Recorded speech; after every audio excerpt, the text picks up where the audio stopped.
शांति।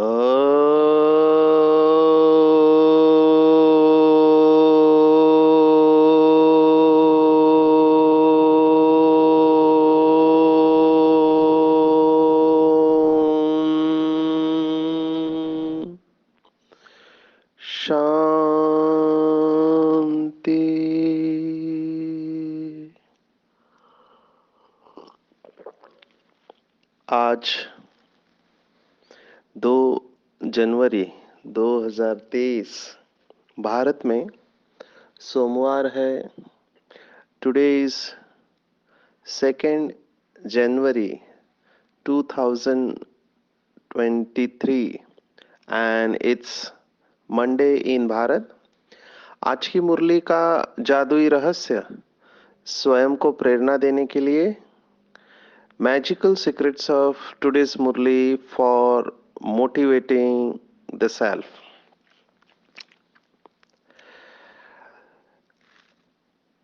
आज साकार मुरली है। बाबा का कमाल है। ज्ञान का सागर, पतित पावन, निराकार ज्योति बिंदु स्वरूप शिव बाबा कैसे रामायण, महाभारत, गीता आदि शास्त्रों का सार कहानी के रूप में सुना रहे हैं। अच्छे स्पीकर को, जो अच्छा वक्ता बनना चाहता है, उसको ये बाबा से सीखना चाहिए कि कैसे कठिन से कठिन सब्जेक्ट को अति सरल करके समझाता है। और बाबा जो भी बातें कहते हैं मुरली में, वो सीधा दिल को छू लेती है।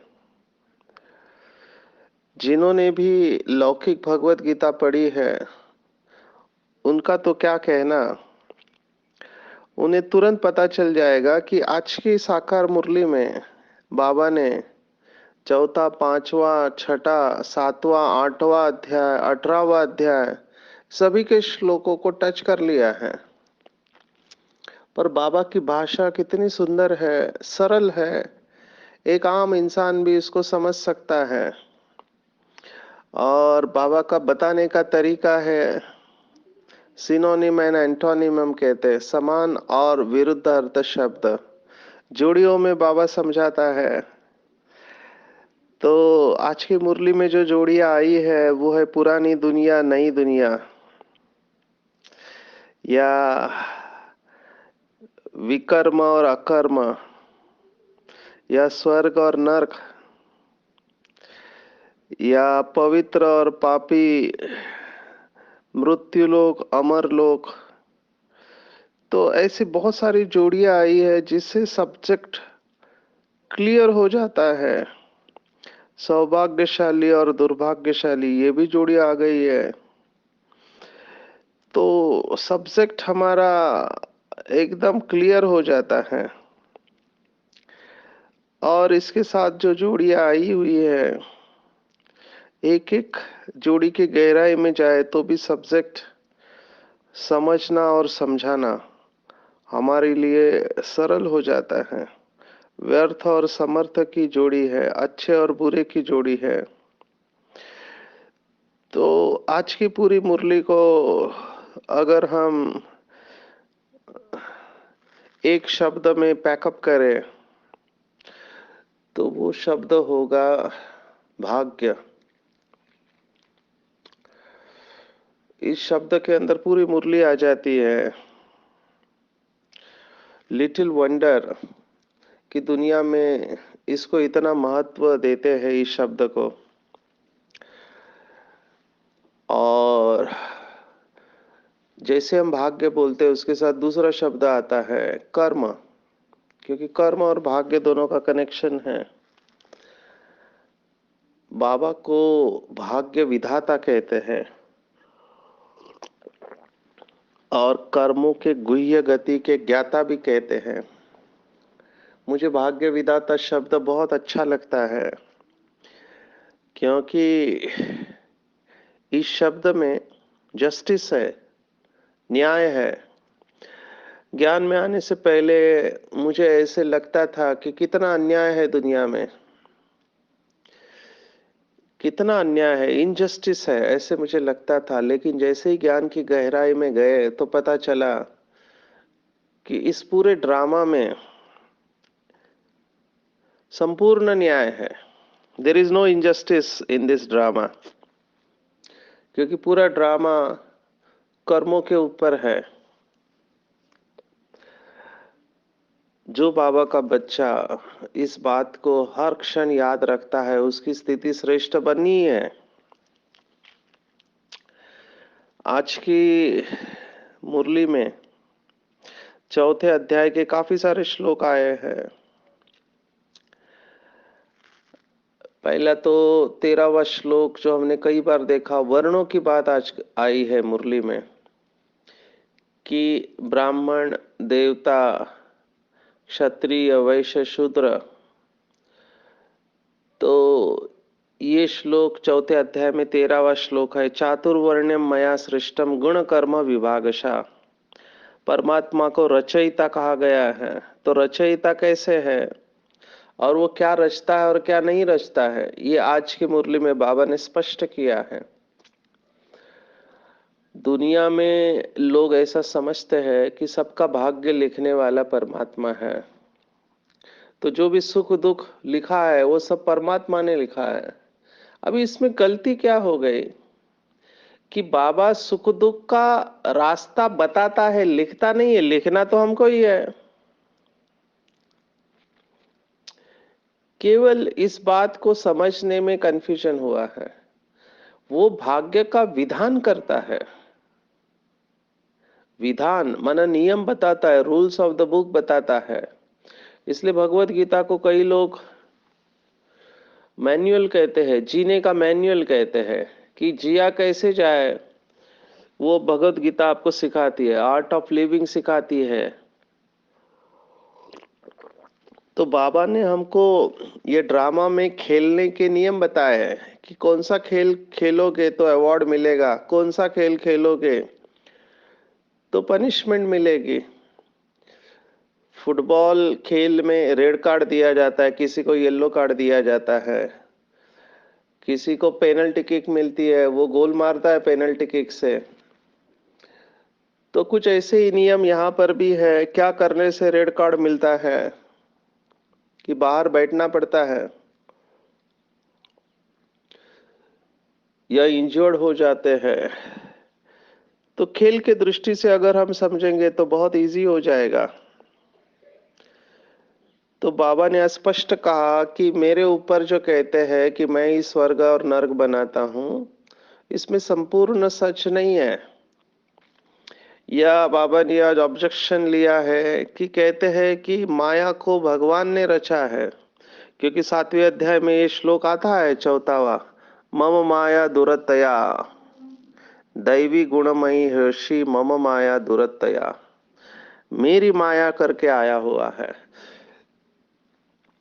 तो लोगों ने समझा कि माया को भी भगवान ही रचता है। लेकिन बाबा ने स्पष्ट किया आज कि मैं माया को रचता नहीं हूं, मैं तो स्वर्ग की दुनिया रचता हूं।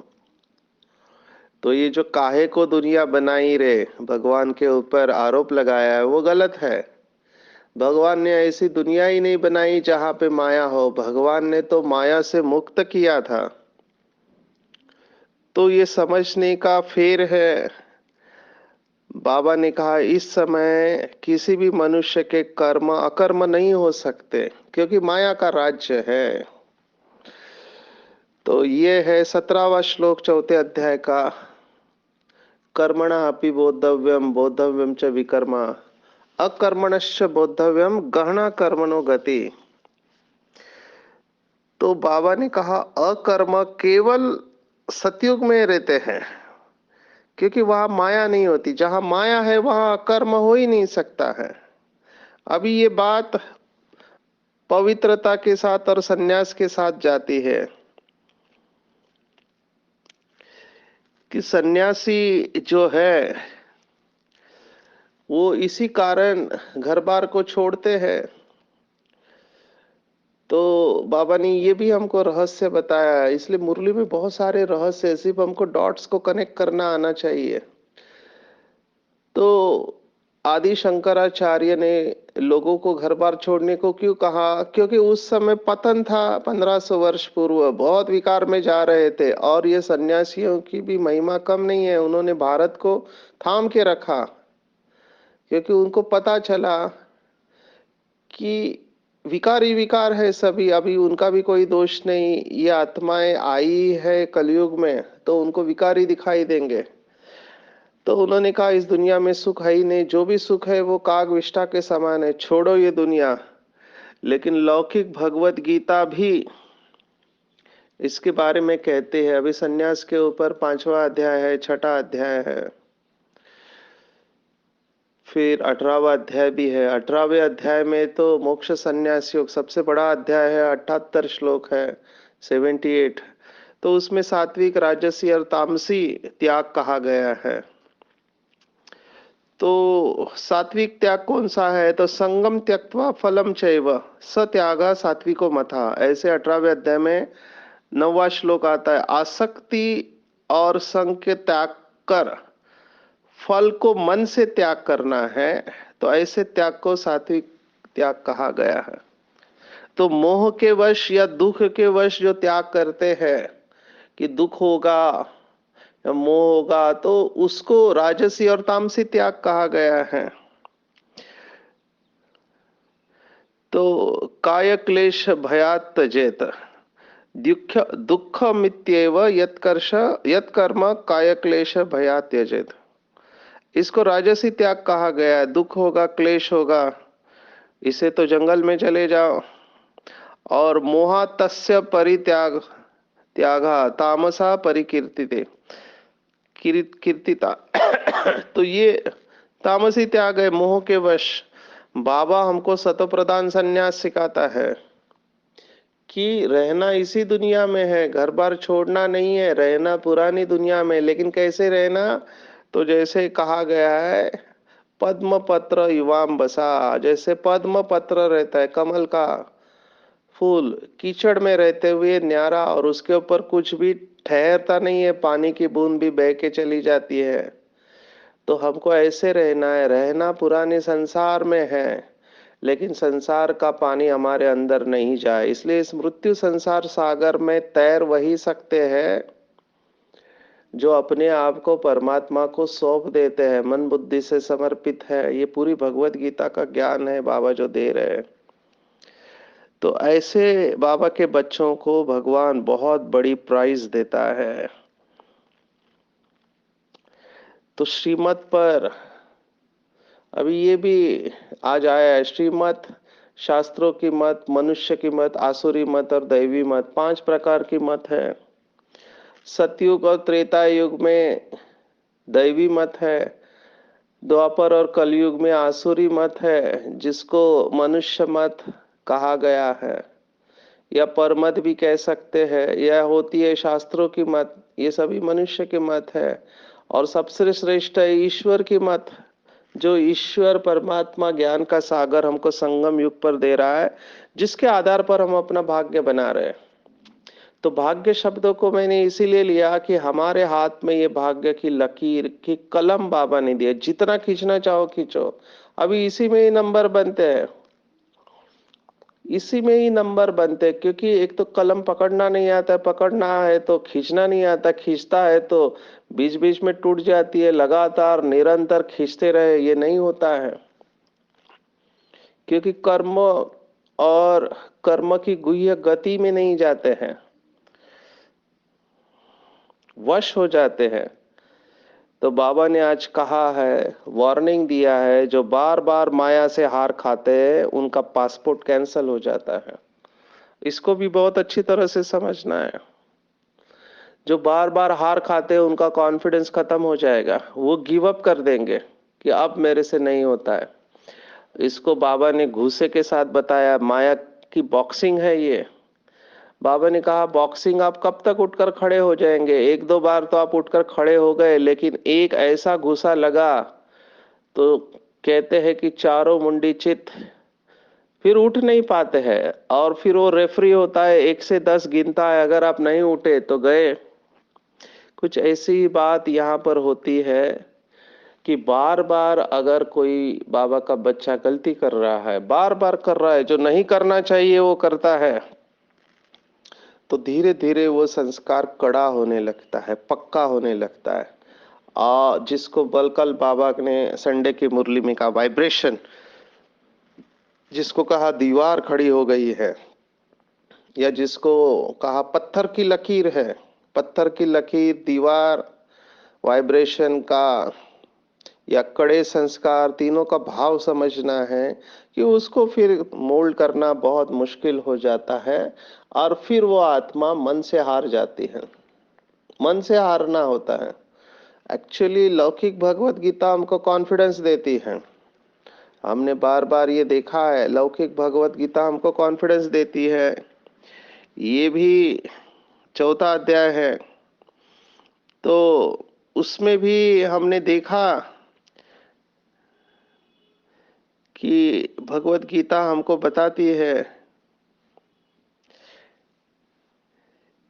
कि अपि चेतसि पापेभ्याम सर्वेभ्याम पापकृतम सर्व ज्ञानम प्लवेनेव वृजिनम संतरिष्यसि। चौथे अध्याय का 36वां श्लोक है। और 9वें अध्याय में भी हमने देखा पापियों में से भी पापी है तो उसका भी उद्धार हो सकता है। माना ये कड़ी दीवार है, भगवत गीता ये कह रही कड़ी दीवार है, कड़े संस्कार है या पत्थर की लकीर है, लेकिन परमात्मा के ज्ञान, परमात्मा के ज्ञान से हम कड़े से कड़े संस्कार को भी पिघला सकते हैं। जैसे स्नेह का पानी है, पत्थर को भी पिघला सकता है, तो इट इज पॉसिबल। लेकिन लगातार बहुत काल का अभ्यास, परसिस्टेंस लगातार करना चाहिए बिना रुके हुए, तो धीरे धीरे पत्थर को भी छेद कर देगा ये पानी।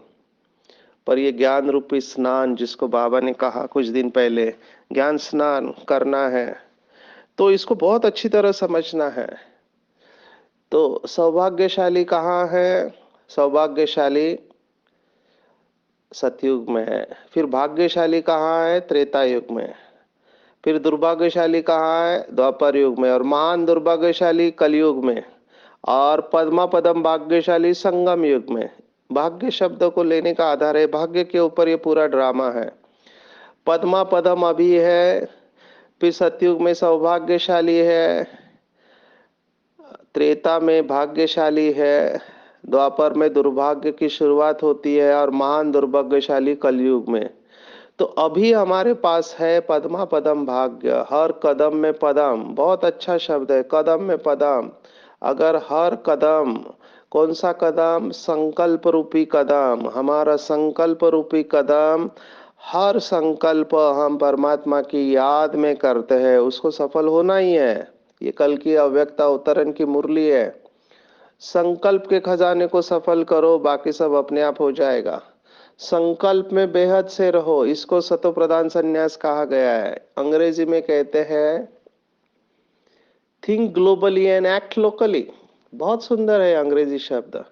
कि आप बैठे हो, जैसे इस समय मैं भोपाल में बैठा हूँ, कल यहाँ गवर्नर का प्रोग्राम है, यहाँ के महामहिम राज्यपाल आ रहे हैं पटेल जी, तो हम यहाँ लॉन्च करने जा रहे हैं मेरा मध्य प्रदेश, नशा मुक्त मध्य प्रदेश। इसका लॉन्चिंग होगा। आज प्रेस कॉन्फ्रेंस हुई, तो यहाँ बैठे बैठे मैं पूरे मध्य प्रदेश के बारे में संकल्प कर रहा हूँ कि मध्य प्रदेश की जनता संपूर्ण नशा मुक्त हो जाए। तो मैंने एक संकल्प क्रिएट किया। जितनी भी सारी आत्माएं हैं उनको ये संकल्प मैं क्रिएट कर रहा हूँ। तो मैं क्रिएट कर रहा हूँ माना मैं रच रहा हूँ, मेरी रचना को मैं तैयार कर रहा हूँ। ऐसे ही आप बैठे बैठे विश्व के बारे में सोचे।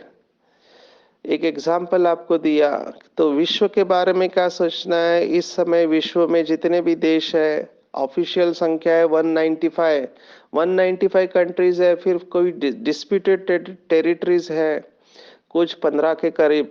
इसमें ही संख्या कम ज्यादा होती रहती है। लेकिन सभी देशों के प्रति आप बैठे बैठे संकल्प करो कि ये सभी परमात्मा के बच्चे हैं, अलग अलग देशों में गए हुए हैं, अलग अलग जाति धर्म में हैं, बाबा इन सब का कल्याण हो, ये सब सुखी हो जाए, अनेक जन्मों के लिए सभी को मुक्ति और जीवन मुक्ति मिले। महाराष्ट्र में ये प्रार्थना स्कूल में पढ़ाई जाती है, जो जे वांछिल तो ते लाहो, माना जिसकी जिसकी जो जो इच्छा है वो सब उसको मिल जाए। ये है संकल्प के द्वारा कमाई करना। ब्रह्मा बाप ने साकार में, उस समय तो फॉरेनर्स नहीं थे, तो फॉरेनर्स का आह्वान किया लंबे समय तक, और आज देखो 140 देशों में बाबा का संदेश गया हुआ है।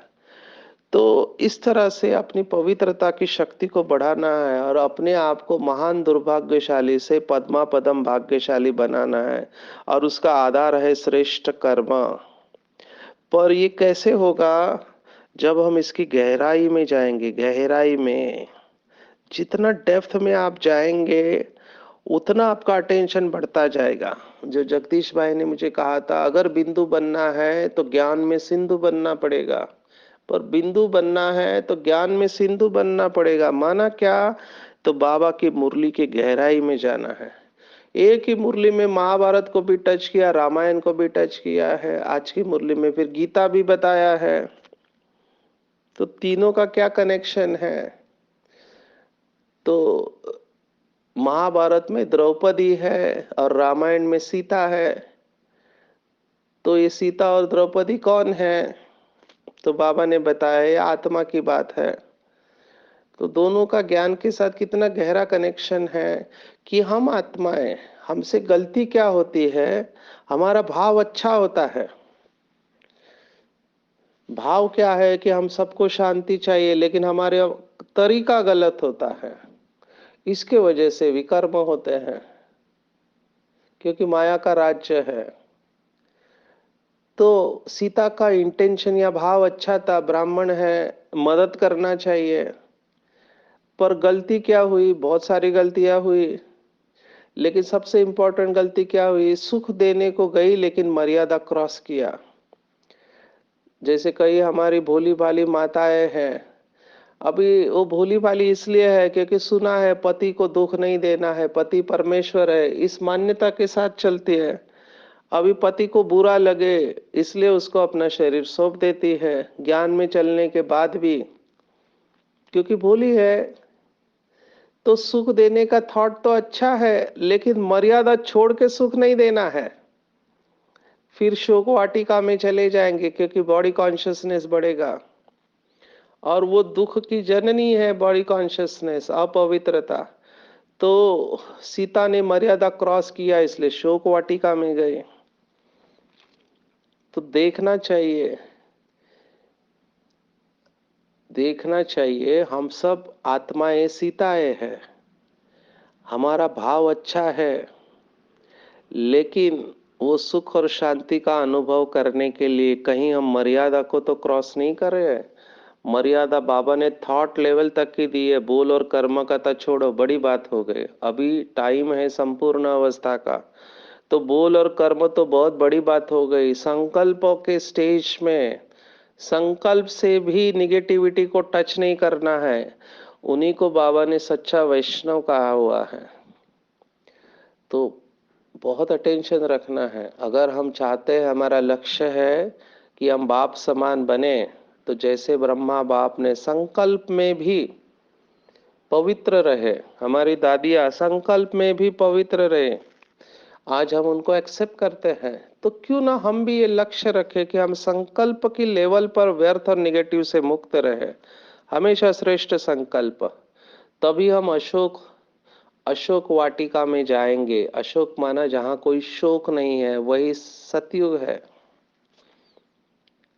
दूसरा महाभारत, तो आज द्रौपदी को याद किया है। अभी द्रौपदी को 5 पति, बाबा ने कहा ऐसा कुछ होता नहीं है।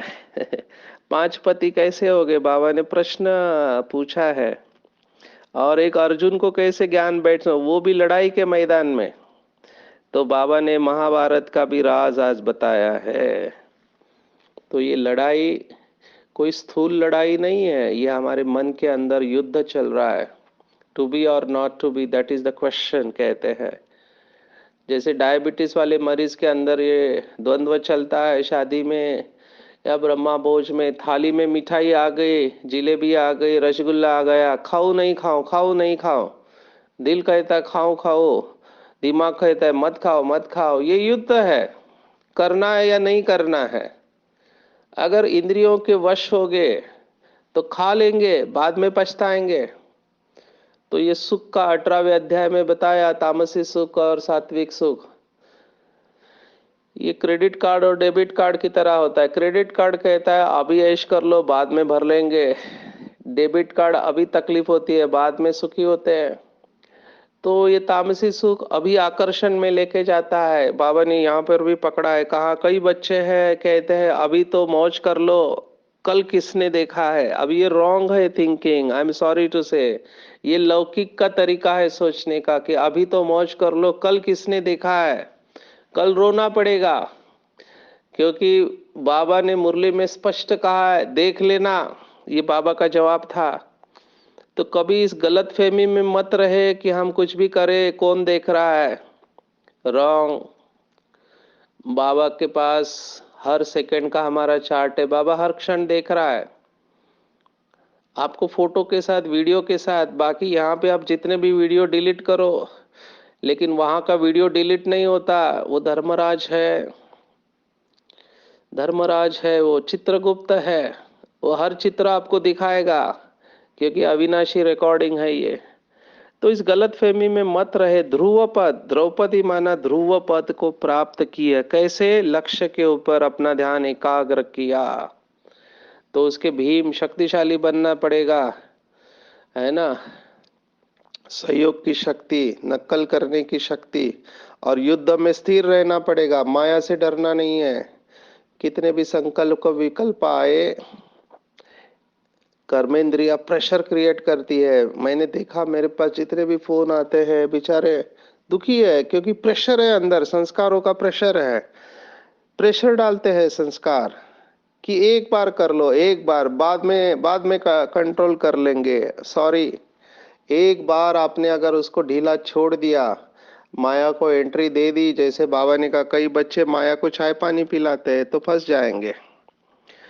तो महाभारत भी है और रामायण भी है। रामायण और महाभारत को एक लाइन में हम कर सकते हैं कि जो अपना है वो भी दूसरे को दे देना माना रामायण है, और दूसरा है उसको अपना समझना माना महाभारत है। तो इन तीनों का सार बाबा ने आज की मुरली में कहा है। तो इसका सॉल्यूशन क्या है? तो आखिरी सॉल्यूशन के ऊपर आते हैं। बाबा ने कहा तरीका है, सदा समर्थ बनना चाहते हो तो मन को बिजी करने की कला सीख लो, क्योंकि बीच को ही पकड़ो। इसलिए दुनिया ने कहा मन जीते जगत जीते, एक्चुअली है वो माया जीते जगत जीत। मन में भी संकल्प है, पर मन को बिजी करेंगे तो माया आके भी देखेगी ये बिजी है तो यहाँ से दूर चले जाए। इसलिए अपने आप को ईश्वरीय सेवा में मन बुद्धि से बिजी कर दो, क्योंकि जो भी कर्म होते हैं मन बुद्धि के द्वारा ही होते हैं। तो अपना टाइम टेबल बनाना चाहिए। कई लोग टाइम टेबल बनाते हैं, लेकिन वो स्थूल नहीं, मन बुद्धि को फ्री नहीं छोड़ना चाहिए। नहीं तो हाथों से काम करते हैं और मन बुद्धि भागता रहता है, वो भी नहीं। मन और बुद्धि बिजी होनी चाहिए। जैसे अब इस जनवरी मास में स्वमान का चार्ट मिला है, तो अपने आप को अलग अलग स्वमान में स्थित कर देना चाहिए। तो ऐसे हम अपनी दिनचर्या मन बुद्धि को सेट कर देते हैं तो कभी भी अपसेट नहीं होंगे। अपसेट शब्द बहुत अच्छा है। वो कहते हैं कि whenever you are upset get up and set yourself. जब भी अपसेट होते हैं तो खड़े हो जाओ और अपने आप को सेट करो, और ड्रामा के हर दृश्य को एंजॉय करो। साक्षी हो के देखो कि कितना सुंदर मैच चल रहा है। ये सभी लोग फाइट कर रहे हैं माया के साथ में, तो खेल को एंजॉय करो। बाबा ने मुरली में कहा ये ड्रामा रचयिता को बहुत पसंद है, क्योंकि सुख दुख हार जीत का बहुत सुंदर नाटक है। तो मुझे बाबा के साथ में इस ड्रामा को साक्षी होके देखना है और हर बात में विन करना है। जो बच्चा हर बात में विन करेगा वही 111 में नंबर 1 में श्री कृष्ण के साथ आएगा। तो हमारे ऊपर किसी बात का प्रभाव नहीं आएगा, अच्छा हो या बुरा। अच्छाई भी आकर्षित करती है, बुराई भी आकर्षित करती है। तो दोनों से परे हमको रहना है, तभी हम संपूर्ण अवस्था को प्राप्त कर लेंगे। तो आज की पूरी मुरली भाग्य को समझना है कि हम स्वयं मास्टर रचयिता बन अपना भाग्य बना रहे। I am the master creator. मैं मास्टर रचयिता हूँ। हर कदम शिव बाबा की याद में माया से घूसा नहीं खाना है, बार बार बाबा को साथ में रख के सायुज्य अवस्था में रहते हुए हर कर्म बाबा की याद में रहेंगे तो हमारा हर कर्म यादगार बन जाएगा। अच्छा, ओम शांति।